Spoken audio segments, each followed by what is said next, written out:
అని చెప్పి అడిగినా నిన్న తెలంగాణ మేము మాట ఇచ్చాం. మంత్రి గారు ఆయన ఎలక్షన్ రాబోతున్నాయి త్వరలో అని చెప్పిండు. మరి ఏది లేదు, చట్టబద్ధత రాలేదు, అప్పుడే ఎట్లా ఎలక్షన్స్ వస్తాయనే ఇది ఒక మోసం జరుగుతుందనే సందేహంలో ఇక్కడ ఉన్నటువంటి వేదిక ఉన్నటువంటి అన్ని సంఘాల నాయకులు మరి గత 2 రోజులుగా చర్చించి ఖచ్చితంగా ఈ ప్రభుత్వాన్ని మనం నిలదీయాలి.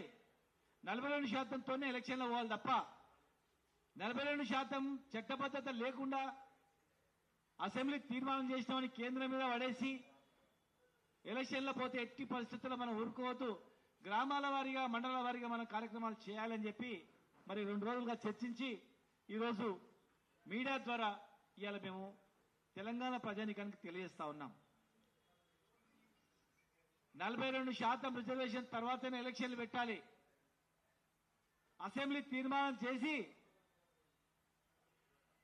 ప్రధానమంత్రి మీరు ఆయన కలిసిండ్రా? ప్రధానమంత్రిని కలిసి మేము అసెంబ్లీ తీర్మానం చేసినాము, మీరు వెంటనే పార్లమెంట్లో బిల్లు పెట్టండి అని చెప్పి అడిగిండ్రా? తమిళనాడు తరహా తెలంగాణ మేము మాటిచ్చాం, తెలంగాణని దేశానికి రోల్ మోడల్ అని చెప్పినాం. మరి ఒట్టి తీర్మానం చేసి మూలకు పడేస్తే రోల్ మోడలా?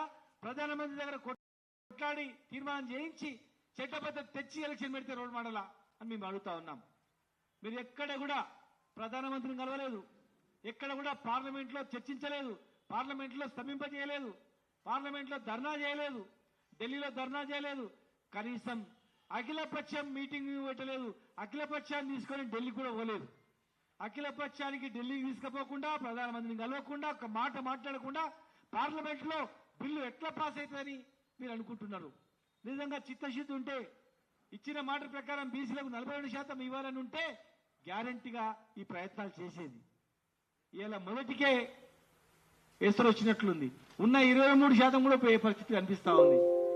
42% అసెంబ్లీ తీర్మానం చేసి మళ్ళీ ఉన్న 22% కూడా